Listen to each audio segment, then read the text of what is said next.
Dailin Chinyemba. Without indite, I'll read the scripture and Torah as a prayer point tonight. I want to pray with you tonight. I've got a scripture I want to use as a prayer point. The book of Esther, chapter 2. Esther chapter 2, verse 21. Esther chapter 2, verse 21. One day as Mordecai was on duty at the king's gate, two of the king's eunuchs, Bigata and Teresh, were guards at the door of the king's private quarters. They became angry at the king Zex and plotted to assassinate him. But Mordecai heard about the plot and gave the information to Queen Esther. She then told the king about it and gave Mordecai credit for the report. When the investigations were made, Mordecai's story was found to be true. The two men were impaled on the sharpened pole. This was recorded in the book of history of King Zex's reign. Mwari wakudzwe nekuda kweshoko rawo. Nyaya ndaverenga pano ine chekuita nenyasha dzakaitirwa mambo wainzi Zex.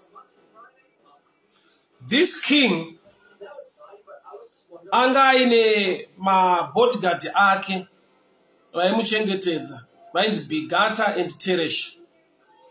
These guys varume ava havana kuitirwa zvakanaka namambo ndokubva varonga a plot to kill the king. But the plot was overheard by Mordecai. Ndoda kuti uone favor yakaitirwa mambo ndeyekuti Mordecai was a good man.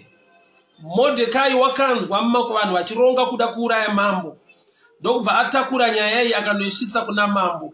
Payakaferefetwa ikaonekwa kuti ndeyechokwadi, these two men were killed.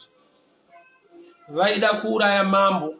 The king was not aware, but paiva nemurume unonzi Mordecai who was close to these men pavaitaura. Mordecai overheard them. He was not part of the team iri kuronga kuuraya mambo, but he overheard them planning or plotting to kill the king Zex. Mordecai ndokutakura nyaya ndokubva verify chokwadi chikabatwa. These men were later killed. Mambo wakararama. Muupenyu kune zvinhu zvinoitwa zviri beyond your control to an extent yekuti vanhu vanokurongera in your absence. Vanhu vanoronga as a team in your absence. Bandu dati namate manirana sister Happiness Kanofema, God bless you. Mkoma Zabron Mwari wakuitire nyasha. Vanhu vanoronga vanoplota against your life usipo urana we. But dziriko nyasha dzekuti message iyoyo yakashika kuna mambo, but yakarongwa against mambo wasipo, as Bible notes Mordecai overheard them. It reminds me again story ya Isaac and Jacob. Somebody saying upon a volume, just let me know, kana muchindinzwa zvakanaka, let me know so that I continue, let me know, kana volume yapo ya back. Good evening to you, Sister Belinda, Arnold, David, Manyepka, Baba Maduro, Kudzai Maduro, Magadi Munwashe, God bless you. Lini Makawa, Tate Mandipa, Tatenda, January, God bless you. Let me know, kana mchindinzwa loud and clear, so it's fine. It's fine. Kana mchindinzwa shakanaka. So scripture and everenga, the book of Esther chapter 2. Volume is okay. Okay, thank you. Esther chapter 2, verse 21. Vanhu vakaronga kuuraya mambo ainzi Zex. Vakaronga kuuraya mambo wainzi Zex. Mordecai overheard them planning or plotting against the king. Muupenyu zviriko kuti unorongerwa uri unaware. Vanhu vanoita a meeting against your life. Asi dziriko nyasha dzekuti nyaya iyoyo inofanirwa kusvika munzeve dzako. Inosvika sei? Mordecai was a guard but gate, he overheard them. Statement rekuti he overheard them Inondirangaridza nyaya Jacob and Esau. Baba vachida kuropafadza mwana wavo Jacob vakamushedza vakataura naye. Asi Bible rangu rinoti Rebecca overheard them. Rebecca overheard them. Genesis 27 verse 5. But Rebecca overheard Isaac talking to his son Esau. Jacob anga asipo, he was not aware kuti kumba kune meeting yekuti munhu arada kuropafadzwa. Chakaita kuti agone kuzowana ropafadzo yako.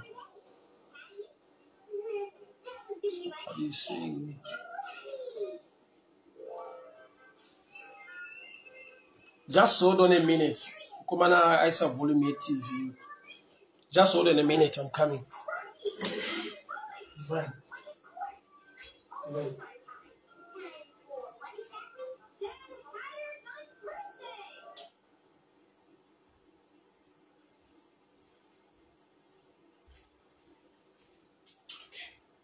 Okay. Right, I'm back now. So, Genesis 25. Yeah, and Abisa Makatun, Baba Chivaviro Makadi, God bless you. Nyati Patience, how are you doing? May the good Lord bless you. Komananga with the volume Makatuno. Yeah, so the TV is off now. So, Jacob was not aware. Kuti kumba baba vaita meeting, Isaac aita meeting na Esau yekuti amuropafadze.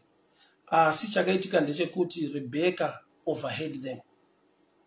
Senyaya ndiri kubata nhasi iyoyi yaEsther. Kuti vari kuronga kuuraya mambo, vakaronga vari two in a private place. But Bible rati, and Mordecai overheard them. But Mordecai heard about the plot.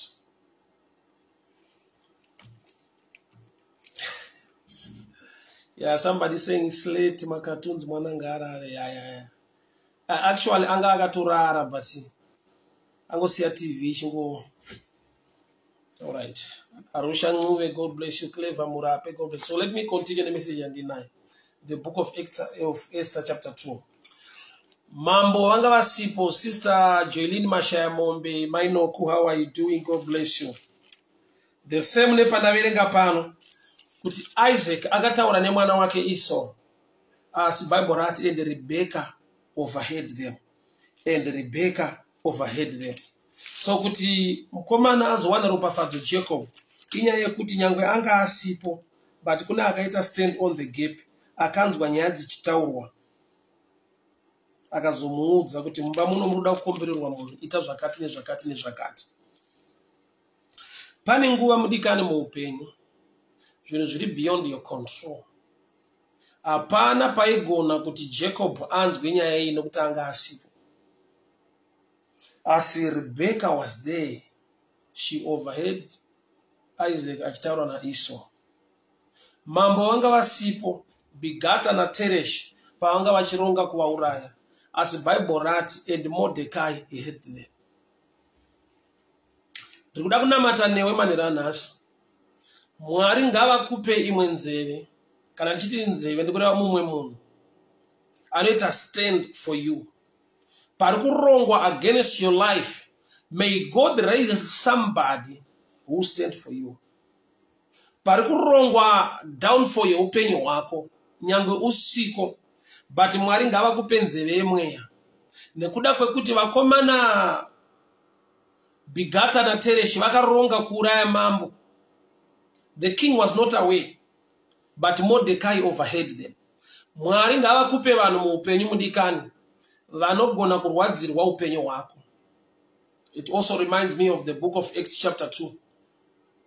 Hama dzakauya nemurume anga ari paralyzed vakamudzikisa nepamusoro peroof kuna Jesu. Haana kudzika yega, he was paralyzed anga asina simba, asiri akabreaka the roof, but he had friends, he had people. Mufunge muupenyu kune imwe strategy iri pachena yanda kuti tionesane. Vanhu vazhinji vanoitenda ku negative side. Vanotaura vachiti ukadziya moto wembavha, you end up in trouble or in problems. Nekuti waswera nevanhu vasiri right.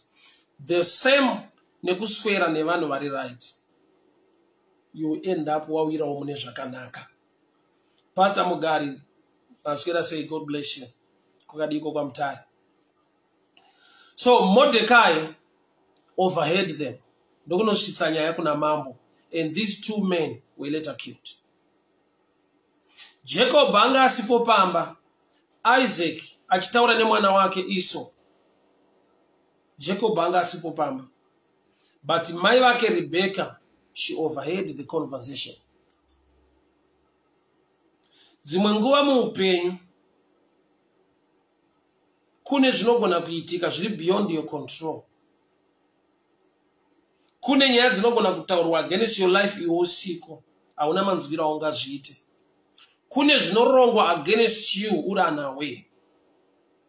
Mwari ngavakupe munhu. Mwari ngavakupe nzeve yemweya. Mwari ngavakuwanire favor. Somebody must be there for you. Iva neanomira neupenyu hwako. Iva neanokunzwira.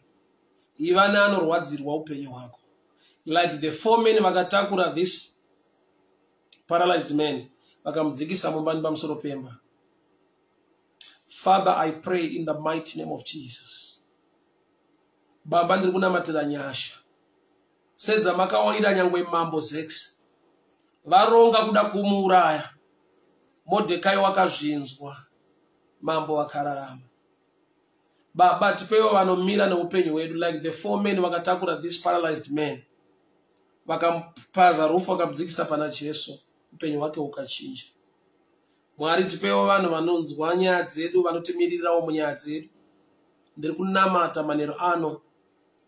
Rebecca wakamira, Bible rati she overheard Isaac achitaura na Esau. Jacob wakasvika pakukomborerwa, wakatora the blessing nekuda kwekuti kuna akanzwa akamira kuti zvaJacob zviite.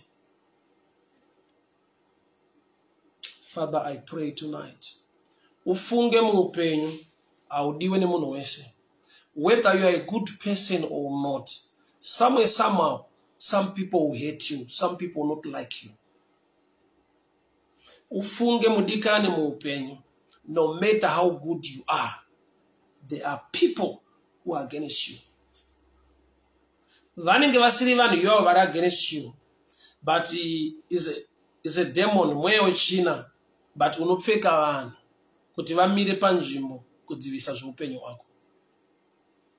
Whether you are a good person or not, there are people who don't like you.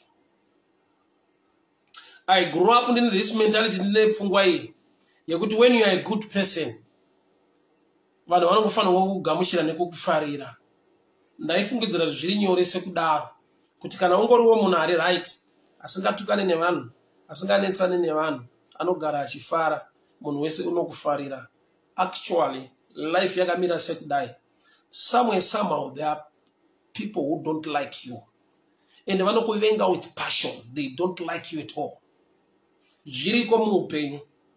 Auvengerwe kuwana chete pane paunovengerwa kushaya. Auvengerwe kungwara chete pane paunovengerwa kuti hauna kungwara kwacho. So in life, even this understanding, kune vanhu vasingakude, kune vanhu vasingakugamuchire, kune vari kuronga your downfall muupenyu. Hauna chawakavatadzira as they are planning. Vanga vari palive pandaiparidza Saturday evening. Ndakabata nyaya yevana veIsrael paRepidim. Vachangobuda kuEgypt. Vasvika panzvimbo inonzi Repidim. Kwaiva nerudzi runonzi maAmalekites. They began to fight the people of Israel. Israel yabuda kwete kuti itore gwenga. Israel yabuda kuti inotora Canaan, the promised land. But vachingoti budei, there was a battle. So kune vanhu vanokuvenga kwete nokuti wakaachiva, but nokuti urungofamba mudirection yavasiri kuda kuti ufambe. Vana veIsrael, wilderness haisiyo achievement, haisiyo plan yaMwari, handizvo zvavasimukira vachibuda muEgypt. But there were people. Kune mweya yakapfeka rudzi runonzi maAmalekites. They will just fight you for the sake of fighting you. No concrete reason, no tangible reason. They will just fight you like that. Ini ndaifunga semwana mudiki. Ndaifungidzira kuti when you are a good person, people will like you. Ichokwadi kune vanogona kukuda, but havasi vese. Kune vanorwadziwa kwete nekuti une chauinacho, but vanongorwadziwa nechinonzi iwewe. Zvaunogona kushaya explanation zvikonzero zviri tangible zvinobatika kuti vanondivengerei ndakavatadzirei. Zviriko kuti there are people avakuvengera kuti une chawawana une chawaachiva, vanokuvengera kuti ndiwe iwewe wacho the person. Havavenge achievement, havavenge zvaunobata, they will just hate the person. Kune mweya yechina inorwa neupenyu hwako to that extent yekuti unovengerwa kunzi ungori iwewe. And they will try by all means to bring you down.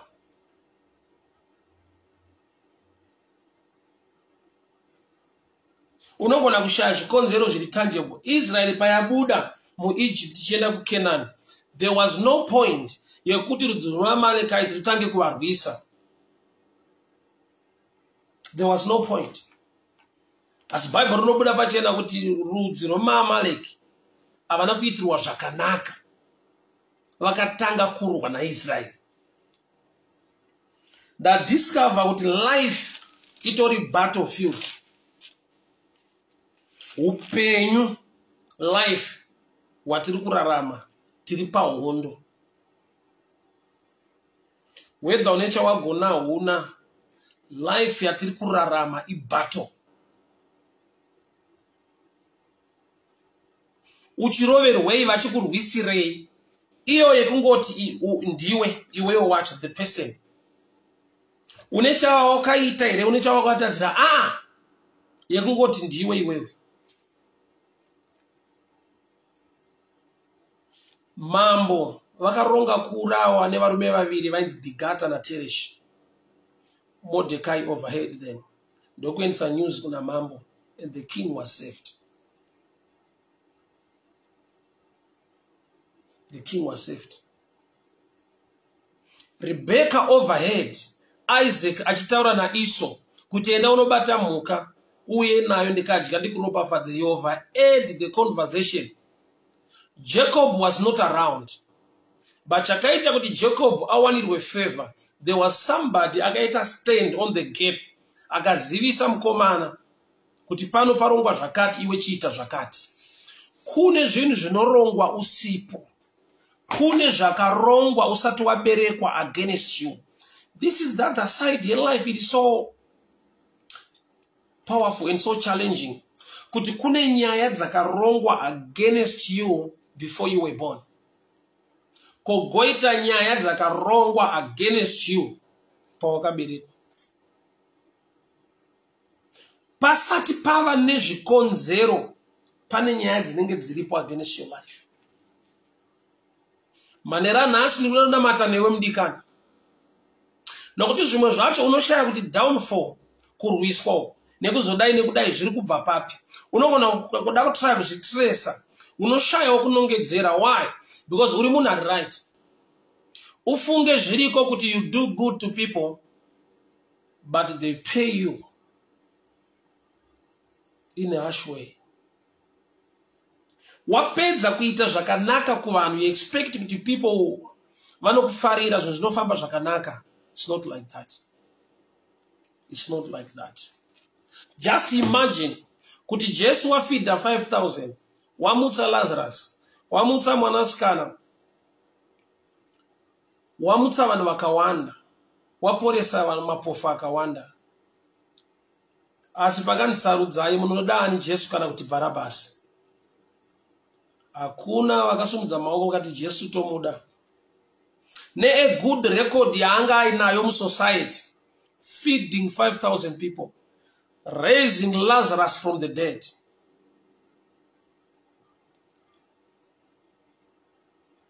Mapofu achishunudzwa.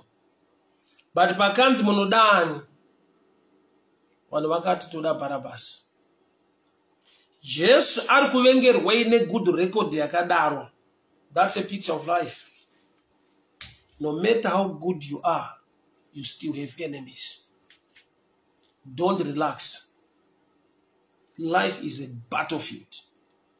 No matter how good you are, kune vasiri kuitirwa zvakanaka neupenyu hwako. Hazvinei uri munhu ari right. Hautukani nevanhu haugombana navo uri munhu anofara. Kune vanokuvengera kuva munhu anofara. Kune vasingagamuchira upenyu hwako. Iriko mweya yetsvina inoda kungorwisa Israel nokuti yakabuda kuEgypt. Kwete kuti vafamba a great distance kana kuti vaakupinda mupromised land. Kune mweya inorwa newe uchiri mugwenga. Hauna chawarima, hauna chawabata, hauna chawaachiva. Iriko spirit inongokurwisa nokuti uri the chosen one of God. Cain and Abel. Uchaona kuti Cain chaari kuurayira Abel kuita zvakanaka. Kuita zvakanaka kunourayisa zvekutodaro. Cain and Abel. Cain chaari kuurayira Abel ndechekuti chipiriso chake chagamuchirwa. Kuita zvinogamuchirika muupenyu kunokonzera kuvengwa. Level yauriyo yaunonasa kunge achievement yacho ishoma, hapana zvikuru zvawaita. Kune vari kubatikana nazvo. You need God to protect you. Every blessing raise at the level yema enemies. Every level yawashika mu life inodena chimwe level chikamu chema enemies kuraiza. Mota yaunoti idiki yekungonzi mota chete inovengesa. Basa nebasa risingabhadhari rauri kutochema kuti basa iri hariite rinovengesa.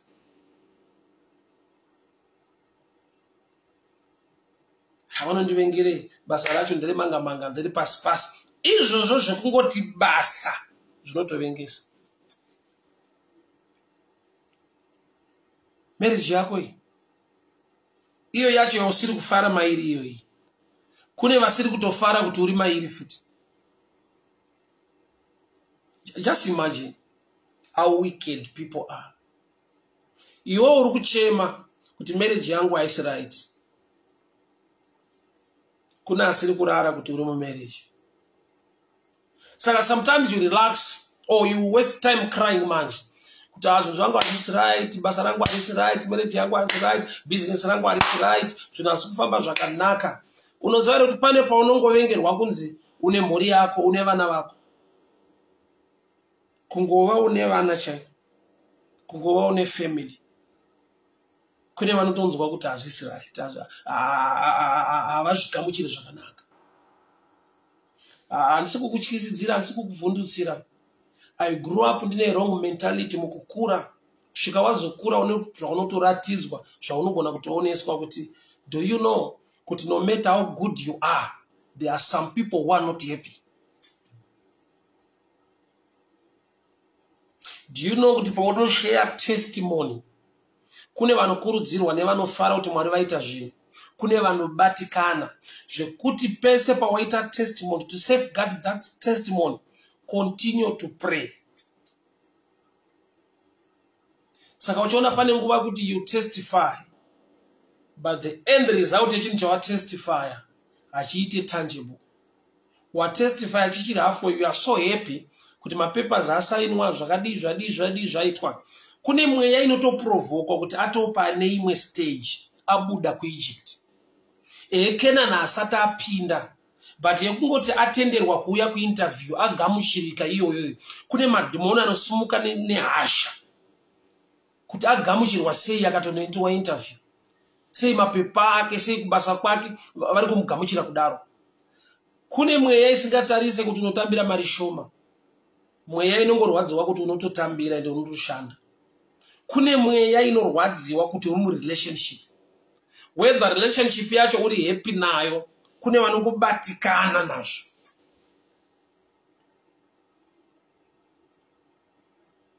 Life inodaro. Pakaropafadzwa Jacob, mai vake vakatomuudza kuti ibva pano. Ropafadzo inoda vanhu vanogona kutiza. Kana ndichiti kutiza, handisi kureva running physically sezvakaitwa naJacob achibva pamba in prayer. I want to pray with you tonight. Munamato unokupa protection nekukusafeguarda territory yeblessing yako. Nokuti kune vanobatikana nekurwadziwa nazvo. Kune nyaya dzinoshewa, especially in our times, even kuma social media. Dzimwe nyaya dziri true, dzimwe nyaya hadzisi true.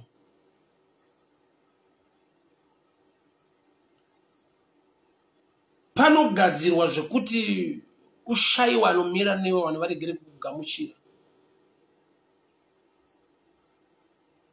Ufunge upenyu hunodaro. Hauna kupfava nekuchipa kusvika palevel yekuti you are a good person and you think people they just like you because hauna chakaipa nemunhu. Ikoko kushayiwa chakaipa nemunhu ndokutoipa kwacho kune vamwe vanhu.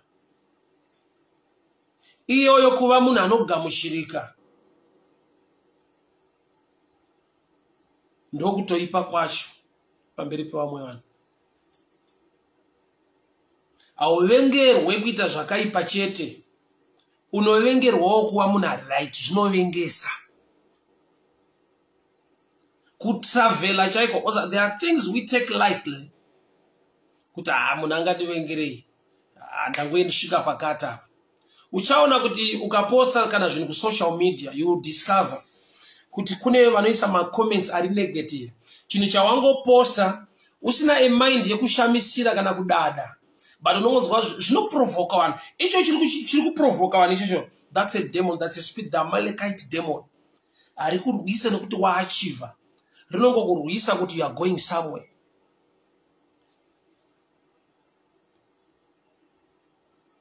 Tine zvatinotora lightly.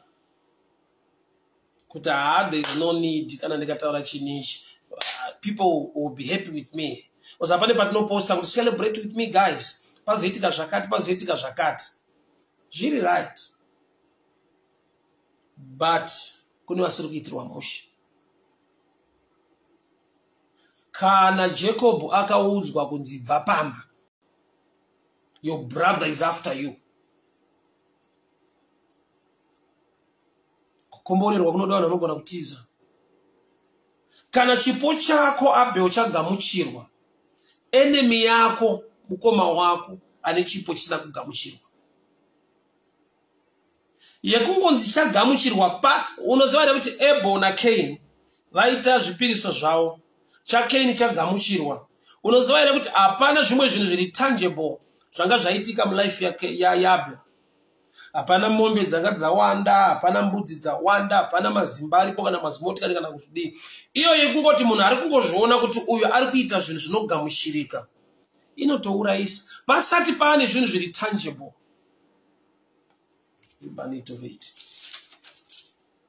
Ndaiva mwana mudiki pandaingofungidzira kuti when you are a good person, people will just like you. Ndaivawo mudiki pandaingofunga kuti kana ukava pastor, the society will just embrace you and just love you. Muroi anovengwa, mufundisi anovengwa, mbavha inovengwa, mupurisa anovengwa.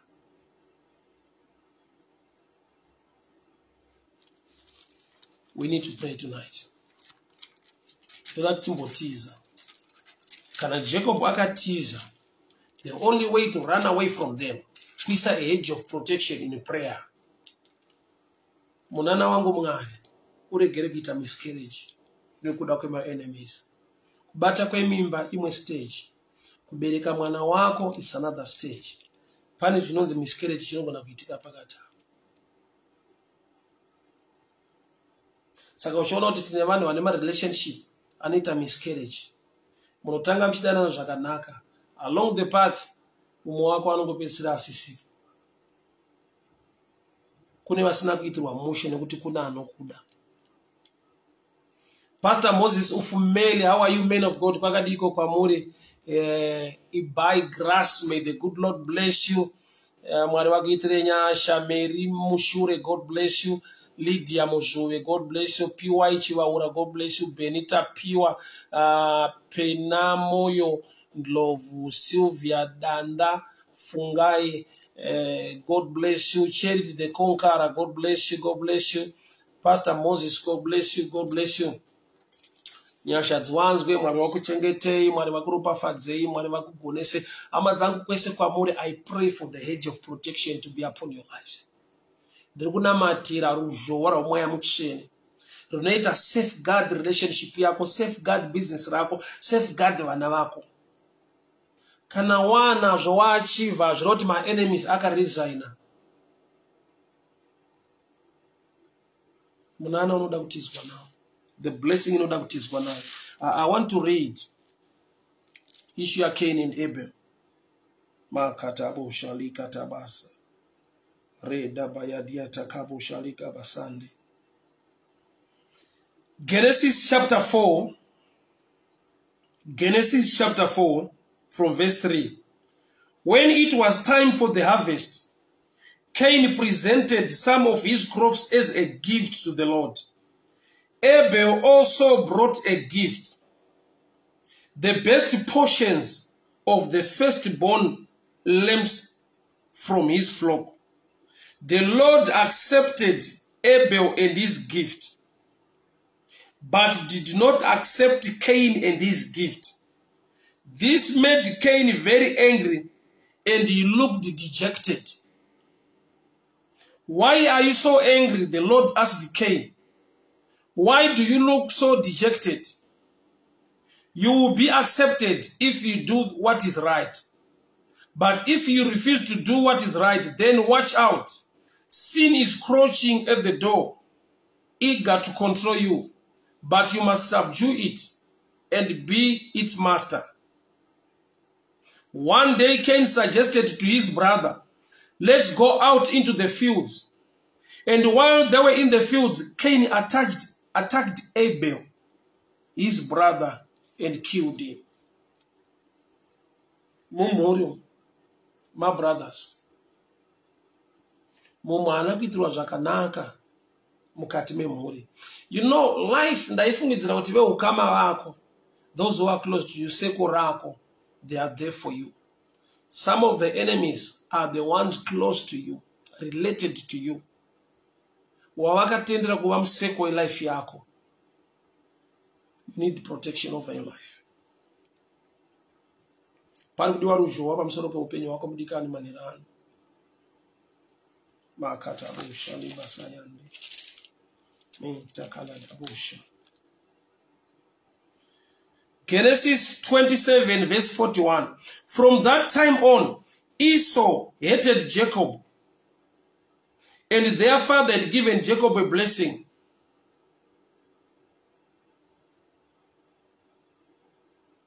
Verse 42. But Rebekah had Esau's plans, so she sent for Jacob and told him, listen, Esau is concealing himself by plotting to kill you. So listen carefully, my son. Get ready and flee to my brother Laban in Haran. Rebekah argued Jacob kutitiza. Achitizirei kukomborerwa. Kukomborerwa kunovengesa. Yes. Kunouraisa. Yes. Abel was killed by his brother. Nokuti ane zvake zvakagamuchirwa. Ufunge ruvengo ukaruwana richiwanikwa mumhuri. Muvanhu vaunoti shamwari zviri wese. Kana veropa vehukama vari palist yevanhu vaunofanirwa kutya, kutiza, even friends. Kana zvichidaro pavanhu veropa vehukama, kuti mumwe unodzingirira mumwe nekuti wakakomborerwa, ufunge zviriko. Vanhu hatifanani, hatina mafungiro akafanana. Vanotaura shona vanoti zino irema. I want to pray with you tonight.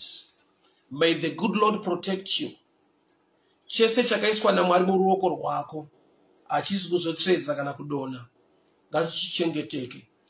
Every testimony yawakamirira yawaitarisira zvakatotanga kuitwa naMwari muupenyu hwako, Mwari vanozvipedzisa. Iyo wakatanga basa mauri unoripedzisa. Ndiri kunamata manherano.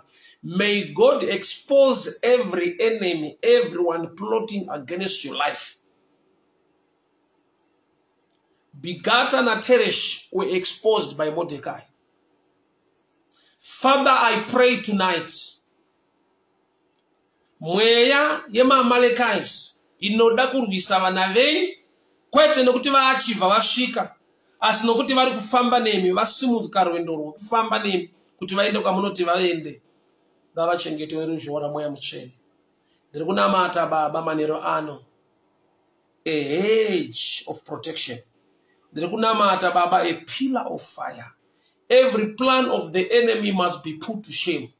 Every negative voice must be silenced. In the mighty name of Jesus Christ of Nazareth. Kabadalando roboshiakata. Menta baradiasa kaliga darando roboshiketaya. Mukatabo bariga dayase lekete baliga dayaso.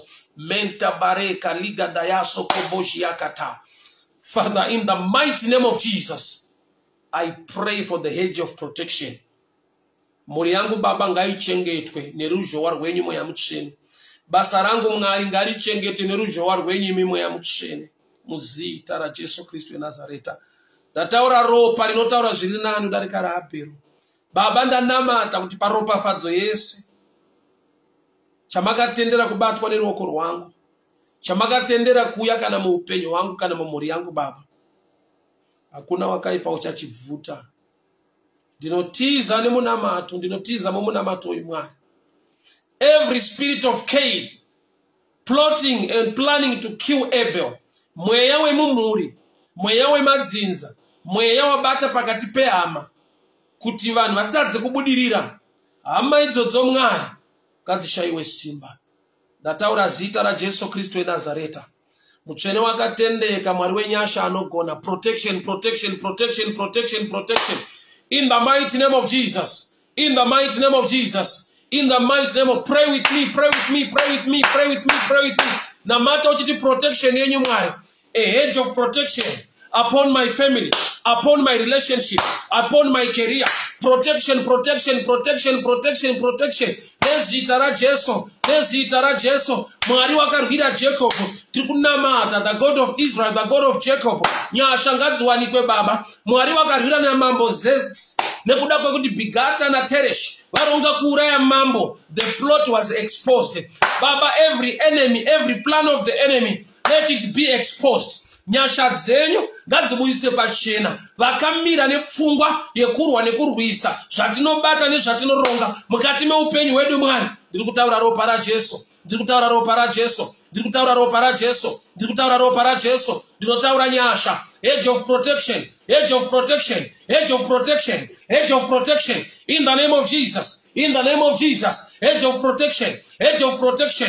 Kuchengetwa kwevana venyu Mutsvene takupai mbiri, nokuti makatendeka, nokuti makarurama, nokuti mune nyasha, nokuti munogona. Hakuna wakafanana nemi, hakuna wakaita semi Mwari, hakuna wakaita semi Mutsvene. Ngarikudzwe ruongwe zita renyu rinamatu, nokuti munotida, nokuti rwira nyasha nekubata kwenyu kukuru kunoshamisa. Wakatendeka, wakarurama Mutsvene, takupai mbiri nekukuremekedzai muzita raJesu Kristu weNazareta. Amen and amen. Father, we thank you for your hand of favor, your hand of blessing. Craig, Grace, Craig, may the good Lord bless you, may the good Lord protect you. Odrika udzai, God's protection over your life. Maikudzai taru, may the good Lord protect your family in the name of Jesus. Emmanuel Mujuru, ndinotaura protection. Josia Medi protection. Nezita raJesu. Tamari Ndabani, ndinotaura protection, protection, protection, protection. Nyasha dzamwari ngadzikutungamirei, nyasha dzamwari ngadzikugonesei. Tafadzwa Evelyn Mupotsa, ndiri kutaura protection, blessing over your life in the mighty name of Jesus. Netima Piku, the hand of the Lord upon your life, protection, protection.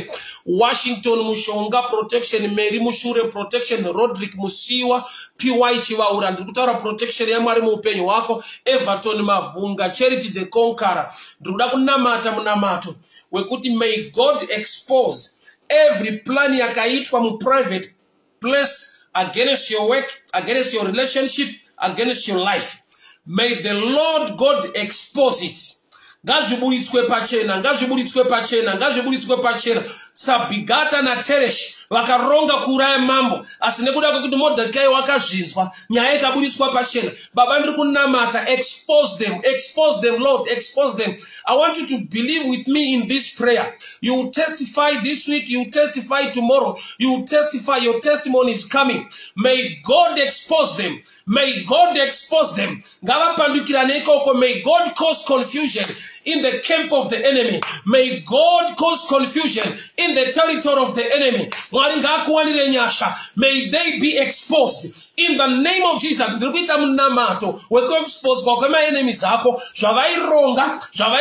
Behind your door, behind your back. He is the same yesterday, today, and forever. Kuti mambo zexware gere kuurawa bigata na Teresh wake exposed. Father, I pray for such grace.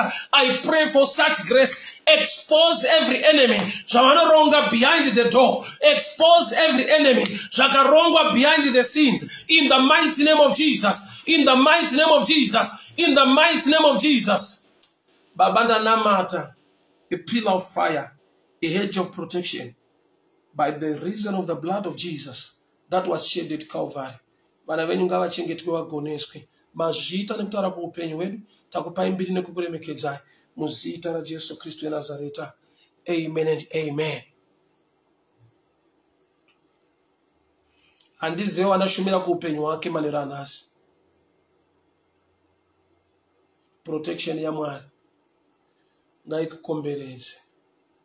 May God expose whatever plan is negative yairongwa nema enemies behind your back.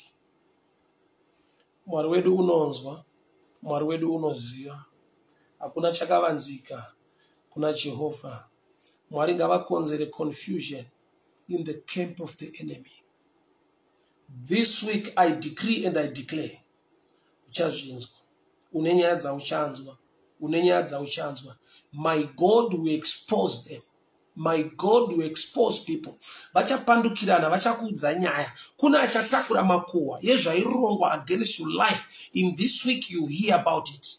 Ende kuexposwa kwazvo ndokupedzwa simba kwazvo. I see you breaking forth. I see you moving forward. I see the grace of God upon your life. Mwari ngavakupe nyasha. Mwari ngavakurwire. Mwari ngavakupfudze mberi. Kuronga kwese kwawakaipa ngakuiswe pachena.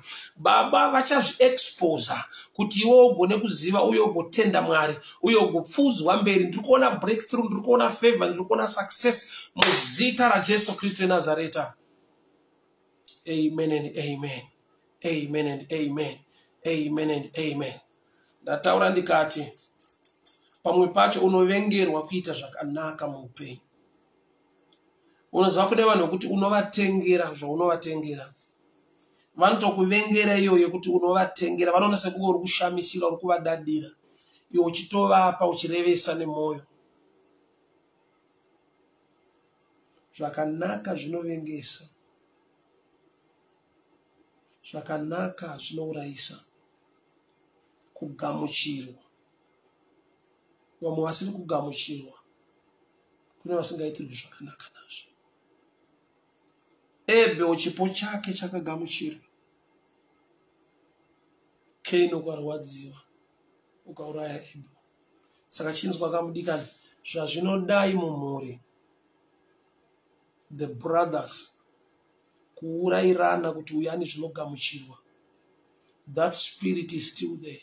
The Cain spirit. Mweya wokuuraya mukati mehama. Vane zviri kufamba nezviri kugamuchirwa. Zvinodaro ufunge. Unoziva kuti Mwari vakaexposa zvinhu izvozvo. you begin to surprise. Why? Because the least people vaungatarisire to hate you havasiri vanhu vacho. Vanhu vekuti wanga usingatarisire kuti maybe vangakuvinga vangaronga zvakaipa nevamwe vanhu against your life. Nokuti dzimwe nguva une zvakanaka zvaunovaitira. Dzimwe nguva une a good heart towards them. Mweya wechina, mweya weunyengeri unopinda muvanhu. Unovengwa nemunhu waunotira chakanaka. Every stage, every level in life, ine demon risingaitirwe zvakanaka rinobata vanhu kuti varwise upenyu hwako. Father, we thank you for your word.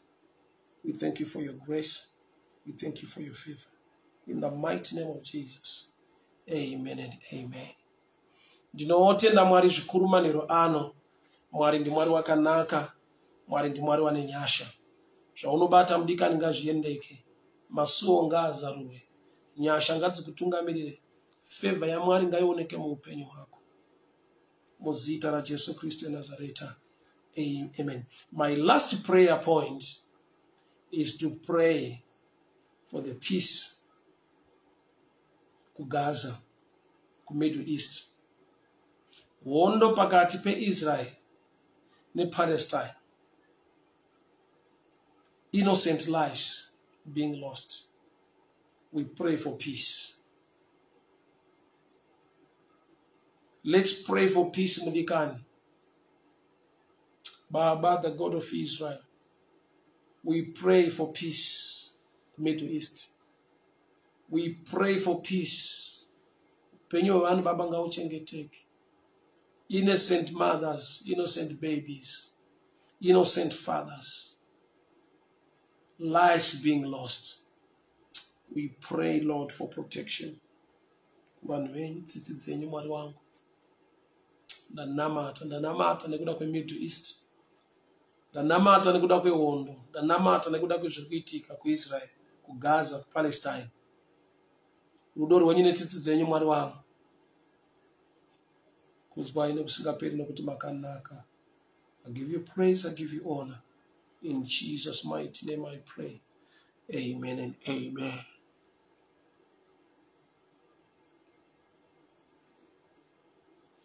Bye-bye. Good night. Good night, people.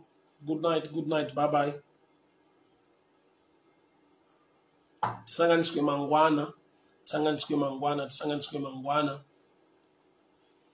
Tisanganiswe mangwana. Tisanganiswe mangwana. Mwari vakuitire nyasha. Mwari vakuropafadze. Mwari vakukomborere. Mwari vakugonese. You can also send your airtime so that we continue to broadcast my live services and also my prayers. You can do as the Spirit commands or as the Spirit leads you. Kana une interest nazvo zvichikufadza zvichiitira zvakanaka to continue to pray for each other on this platform, you can stand with me. You can send your airtime number yangu +263 772 914 701. May the good Lord bless you. May the good Lord protect you. May the good Lord favor you. Amen. Bye-bye.